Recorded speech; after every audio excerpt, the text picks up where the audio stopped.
Hello friends, എല്ലാവർക്കും സുഖാണോ? എന്തൊക്കെയുണ്ട് വിശേഷം? ശുദ്ധിയും അശുദ്ധിയും സ്വയം ആശ്രയിച്ചിരിക്കുന്നു. ആർക്കും മറ്റൊരാളെ ശുദ്ധീകരിക്കാനാവില്ല. അപ്പൊ എല്ലാവരും അവരവരുടെ ശുദ്ധിയും അശുദ്ധിയും തിരിച്ചറിഞ്ഞ് നല്ലവരായി ഇരിക്കുന്നു, ഹാപ്പി ആയിട്ടിരിക്കുന്നു എന്ന വിശ്വാസത്തിൽ നമുക്ക് നമ്മുടെ വീഡിയോയിലേക്ക് കിടക്കാം.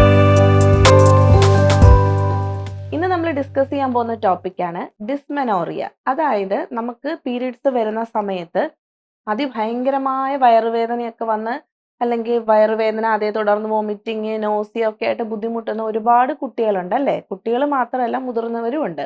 അപ്പോൾ ഇതെന്തുകൊണ്ടാണ് അല്ലെങ്കിൽ എന്താണ് ഈ ഡിസ്മെനോറിയ എന്നുള്ളതാണ് ഇന്നത്തെ വീഡിയോയിൽ ഞാൻ എക്സ്പ്ലെയിൻ ചെയ്യാൻ വേണ്ടി ഉദ്ദേശിക്കുന്നത്. നമ്മുടെ കണക്കനുസരിച്ചിട്ട് ഈ ഡിസ്മെനോറിയ കാരണം ഒരു 10% കുട്ടികളെങ്കിലും സ്കൂളിൽ നിന്നോ കോളേജിൽ നിന്നോ ഒക്കെ അല്ലെങ്കിൽ ജോലി സ്ഥലത്തു നിന്നോ ലീവ് എടുത്ത് നമ്മൾ വീട്ടിൽ റെസ്റ്റ് എടുക്കേണ്ട അവസ്ഥയിലേക്ക് എത്താറുണ്ട്. കുറെ പേരൊക്കെ മെഡിക്കേഷനിൽ മാനേജ് ചെയ്യാറുണ്ട്, കുറെ പേരൊക്കെ ഹോം റെമഡീസിൽ മാനേജ് ചെയ്യാറുണ്ട്. അപ്പൊ എന്താണ് ഈ ഡിസ്മെനോറിയ? ഡിസ്മെനോറിയ തന്നെ നമുക്ക് 2 കാറ്റഗറി ആയിട്ട് ക്ലാസിഫൈ ചെയ്യാം, പ്രൈമറി ആൻഡ് സെക്കൻഡറി. പ്രൈമറി എന്ന് പറഞ്ഞാല് പ്രത്യേകിച്ച് ഒരു റീസണും ഇല്ലാതെ ചുമ്മാ ഇങ്ങനെ വയറുവേദന വരിക.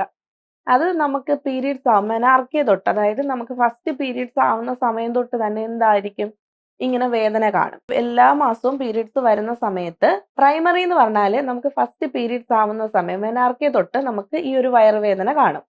എല്ലാ മാസവും പീരീഡ്സ് ആവുന്ന സമയത്ത് ഈ വേദന ഇങ്ങനെ കണ്ടിന്യൂ ചെയ്ത് വന്നുകൊണ്ടേയിരിക്കും. പീരീഡ്സ് കഴിഞ്ഞ് അല്ലെങ്കിൽ ഒരു 2-3 ഡേയ്സ് ഒക്കെ കഴിയുമ്പോഴത്തേനും ആ വേദന തന്നെ സബ്സൈഡ് ആവും. ഇതിനങ്ങനെ പ്രത്യേകിച്ച് റീസൺസ് ഒന്നും ഇല്ല. നമുക്ക് എന്ത് ചെയ്യാൻ പറ്റുകയെന്ന് ചോദിച്ചാൽ അതിന് പെയിൻ മാനേജ്മെന്റ് കൊടുക്കുക, എന്തെങ്കിലും ഷോർട്ട് കോഴ്സ് പെയിൻ കില്ലേഴ്സ് കൊടുക്കാമെന്നുള്ളതേ ഉള്ളൂ, അല്ലെങ്കിൽ നമുക്ക് എന്തെങ്കിലും ഹോം റെമഡീസ് ഒക്കെ ചെയ്ത് കൊടുക്കാമെന്നുള്ളതേ ഉള്ളൂ. ഇനി സെക്കൻഡറി ഉണ്ടാവുന്നത് നമ്മുടെ ഫെലോപ്പിയൻ ട്യൂബ് അല്ലെങ്കിൽ നമ്മുടെ റീപ്രൊഡക്റ്റീവ് ഓർഗൻസിന്റെ എന്തെങ്കിലും ബുദ്ധിമുട്ടുകൾ കൊണ്ട് ഉണ്ടാവുന്ന ഡിസ്മെനോറിയാണ് സെക്കൻഡറി ഡിസ്മെനോറിയ എന്ന് പറയുന്നത്. എന്തൊക്കെയാണ് ഈ ഡിസ്മെനോറിയ ഉണ്ടാവാനുള്ള റീസൺസ് എന്ന് നോക്കാം. അതിൽ ഒന്നാമത്തേതാണ് എൻഡോമെട്രിയോസിസ്. അതായത് നമ്മുടെ യൂട്രസിൽ നിന്ന് ഉള്ള ഈ ടിഷ്യൂസ് പുറത്തേക്ക് ഇങ്ങനെ വളർന്നു വരും.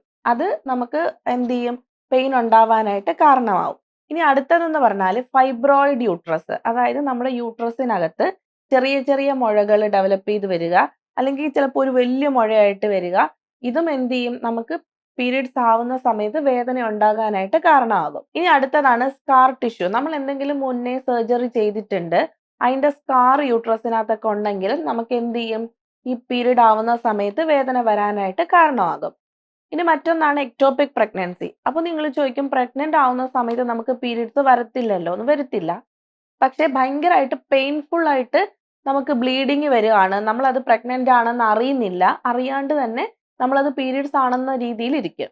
അതും അപ്പൊ എന്താണ്, ഒരു പെയിൻഫുൾ ബ്ലീഡിംഗ് ആണ്. അതും വൺ ഓഫ് ദ റീസൺ ആയിട്ട് നമ്മൾ പറയാറുണ്ട്.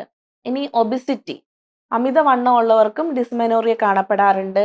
പിന്നെ നമുക്ക് ഫാമിലി ഹിസ്റ്ററി, നമ്മുടെ സിബ്ലിങ്സിനോ അല്ലെങ്കിൽ നമ്മുടെ മദറിനോ ഗ്രാൻഡ് മദറിനോ ഒക്കെ ഉണ്ടെങ്കിൽ അവരിൽ നിന്ന് ഹെറിഡിറ്ററി ആയിട്ടും ഈ ഒരു ഡിസ്മെനോറിയ നമുക്ക് കിട്ടാറുണ്ട് എന്നാണ് പറയുന്നത്. പിന്നെ നമ്മുടെ ലൈഫ് സ്റ്റൈലും ഡിസ്മെനോറിയ ഒരു പരിധി വരെ ഇൻഫ്ലുവൻസ് ചെയ്യാറുണ്ട്. അതായത് ഫിസിക്കലി ആക്റ്റീവ് ആയിട്ടുള്ള കുട്ടികളിലൊക്കെ ആണെങ്കിൽ ഈ ഡിസ്മെനോറിയ ഒരു പരിധി വരെ കുറവായിരിക്കും. എന്നാൽ ഫിസിക്കലി ഇനാക്റ്റീവ് ആയിട്ടുള്ളവർക്ക് കുറച്ച് കൂടുതലായിട്ട് കാണപ്പെടാറുണ്ട്. അടുത്തതായിട്ട് ഒവേറിയൻ ടോർഷൻ. അതായത് നമ്മുടെ ഓവറിക്കകത്ത് എന്തെങ്കിലും സിസ്റ്റോ എന്തെങ്കിലും ഒക്കെ ഉണ്ടെങ്കിൽ ഇതിങ്ങനെ ടേൺ ചെയ്യും, ഇതിനെ ഇങ്ങനെ ട്വിസ്റ്റ് ചെയ്യും. അതിനെയാണ് ടോർഷൻ എന്ന് പറയുന്നത്. അങ്ങനെ ട്വിസ്റ്റ് ചെയ്യുമ്പോൾ നമുക്ക് അങ്ങോട്ടുള്ള ബ്ലഡ് സപ്ലൈ കട്ടാവുകയും അതേ തുടർന്ന് നമുക്ക് അതിഭയങ്കരമായ വേദന വരികയും ചെയ്യുന്നു. ചിലപ്പോൾ നമുക്ക് ബ്ലീഡിങ് ഉണ്ടാകാറുണ്ട്. അപ്പൊ അതും വൺ ഓഫ് ദ റീസൺ ആയിട്ട് പറയാറുണ്ട്.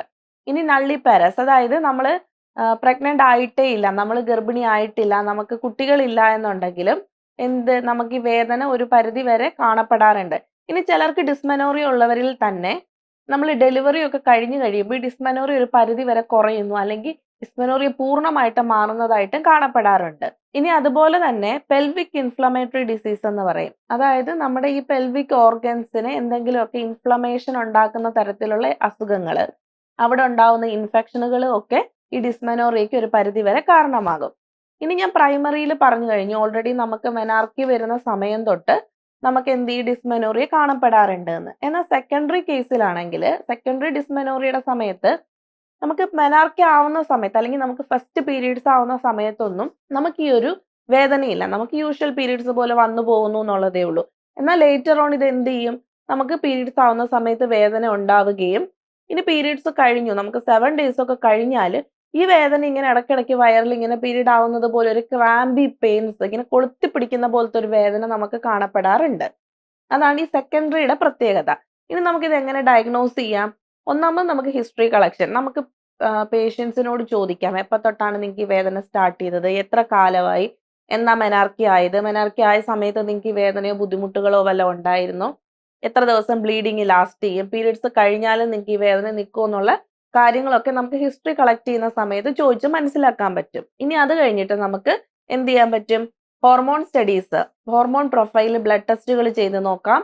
അൾട്രാസൗണ്ട് ചെയ്ത് നോക്കാം. അൾട്രാസൗണ്ടിൽ എന്തെങ്കിലും സിസ്റ്റോ ഫൈബ്രോയിഡോ ഒക്കെ ഉണ്ടെങ്കിൽ നമുക്ക് MRIയോ CTയോ ഒക്കെ ആവശ്യാനുസൃതം ചെയ്യാവുന്നതാണ്. ഇനി നമ്മൾ കണ്ടുപിടിച്ചു, വൺസ് നമ്മൾ ഡിസ്മെനോറിയയുടെ റീസൺ അല്ലെങ്കിൽ ഡിസ്മെനോറിയ ഉണ്ട് എന്ന് കണ്ടുപിടിച്ചു. ഈ പ്രൈമറി ഡിസ്മെനോറിയ വരുന്നത് യൂഷ്വലി പ്രോസ്റ്റാഗ്ലാൻഡിൻസിന്റെ അളവ് കൂടുന്നതിന്റെ ഫലമായിട്ട് യൂട്രൈൻ കൺട്രാക്ഷൻ ഉണ്ടാകും. യൂട്രസ് ഇങ്ങനെ കൺട്രാക്ട് ചെയ്യുന്നു. അപ്പോഴാണ് പ്രൈമറിയിൽ വേദന വരുന്നത്. എന്നാൽ സെക്കൻഡറിയിൽ ഞാൻ ഈ പറഞ്ഞ മറ്റേതെങ്കിലും കാരണങ്ങൾ കൊണ്ടാണ് വേദന വരുന്നത്. അപ്പൊ നമ്മുടെ ട്രീറ്റ്മെന്റും അതിന് ഡിപ്പെൻഡ് ചെയ്തിട്ടായിരിക്കും. എന്തുകൊണ്ടാണ് ഈ വേദന വരുന്നത് എന്ന് ഫസ്റ്റ് കണ്ടുപിടിക്കുക. പ്രത്യേകിച്ച് റൂട്ട് കോസ് ഇല്ലെങ്കിൽ നമ്മൾ ജസ്റ്റ് പെയിൻ മാനേജ്മെന്റ് മാത്രം ചെയ്യും. എന്നാൽ റൂട്ട് കോസ് കണ്ടുപിടിച്ചാൽ നമുക്ക് മെഡിക്കൽ മാനേജ്മെന്റ് ചെയ്യേണ്ടതാണെങ്കിൽ മെഡിക്കൽ മാനേജ്മെന്റ് കൊടുത്ത് നമുക്ക് ഈ സിസ്റ്റുകളെ ചുരുക്കി കളയാം. അതല്ല സർജിക്കൽ ഇന്റർവെൻഷൻസ് ആണെങ്കിൽ നമുക്ക് ലാപ്രോസ്കോപ്പിയോ എന്തെങ്കിലും ഓപ്പൺ സർജറി എന്താന്ന് വെച്ചാൽ അനുസൃതമായിട്ടുള്ള സർജിക്കൽ ഇന്റർവെൻഷൻസും ചെയ്യാവുന്നതാണ്. അത് കഴിഞ്ഞ് കഴിയുമ്പോൾ നമുക്ക് ഈ ബുദ്ധിമുട്ടിൽ നിന്നൊക്കെ ഒരു റിക്കവറി കിട്ടും. ഇനി നമുക്ക് ഈ ഡിസ്മെനോറിയയുടെ സമയത്ത് നമുക്ക് ചെയ്യാൻ പറ്റുന്ന ഹോം റെമഡീസ് എന്തൊക്കെയാണ്? നമുക്ക് ഹോട്ട് ഷവർ എടുക്കാം. അതുപോലെ കുറച്ച് ഫിസിക്കലി ഒന്ന് നടക്കുവോ, കുറച്ച് ആക്റ്റീവായിട്ട് എന്തെങ്കിലും കാര്യങ്ങൾ ചെയ്യുന്നതും കിടക്കുന്നതിനേക്കാൾ കുറച്ചുകൂടി നല്ലതായിരിക്കും. ഓവർ ടയേർഡ് ആണ്, ഒത്തിരി നമ്മൾ ഫെയിന്റ് ആവുന്നുണ്ട്, വോമിറ്റിംഗ് ഒത്തിരി ഉണ്ട് എന്നൊക്കെ ഉണ്ടെങ്കിൽ നമുക്ക് റെസ്റ്റ് എടുക്കാം. അതല്ലെങ്കിൽ കുറച്ചൊക്കെ നടക്കുന്നത് ഈ പെയിൻ ഒരു പരിധി വരെ കുറയ്ക്കാൻ സഹായിക്കും. അതുപോലെ ഹോട്ട് ആപ്ലിക്കേഷൻസ്, ഹോട്ട് വാട്ടർ ബാഗിലെങ്ങാനും ചൂടുവെള്ളമൊക്കെ എടുത്തിട്ട് വയറിനും നടുവിനും ഒക്കെ പിടിക്കുന്നതും ഈ ഈ പെയിൻ ഒന്ന് കുറയ്ക്കാനായിട്ട് ഒരു പരിധി വരെ സഹായിക്കും.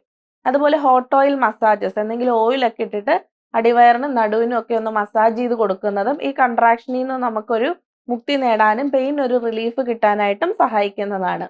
പിന്നെ നമ്മുടെ ഈ ഹോം റെമഡീസ് പോലെ ജിഞ്ചറും സിനമോണും ഒക്കെ ഇട്ട് വെള്ളം തിളപ്പിച്ചിട്ട് ആ വെള്ളം കുടിക്കാൻ കൊടുക്കാറുണ്ട്. അതും ഒക്കെ ഒരു പരിധി വരെ റിലീഫ് കൊടുക്കുന്നതായിട്ട് കാണാറുണ്ട്. ഇനി നമ്മൾ ഒരു പെയിനെയും ഇഗ്നോർ ചെയ്യാൻ പാടില്ല. ഈ പെയിന്റെ റീസൺ എന്താണെന്ന് അറിയില്ല. അപ്പൊ നിങ്ങൾക്ക് ടോളറേറ്റ് ചെയ്യാൻ പറ്റാത്ത റിക്കറന്റ് ആയിട്ടുള്ള പെയിൻ വരുവാണെങ്കിൽ നമ്മൾ ഉറപ്പായിട്ടും ഒരു മെഡിക്കൽ സഹായം തേടേണ്ടത് അത്യാവശ്യമാണ്. അപ്പൊ വീഡിയോ എല്ലാവർക്കും ഇഷ്ടപ്പെട്ടിട്ടുണ്ടെങ്കിൽ ലൈക്ക് ചെയ്യുക, ഷെയർ ചെയ്യുക, സപ്പോർട്ട് ചെയ്യുക. അടുത്ത വീഡിയോ കാണുന്നവരെ എല്ലാവർക്കും ബൈ.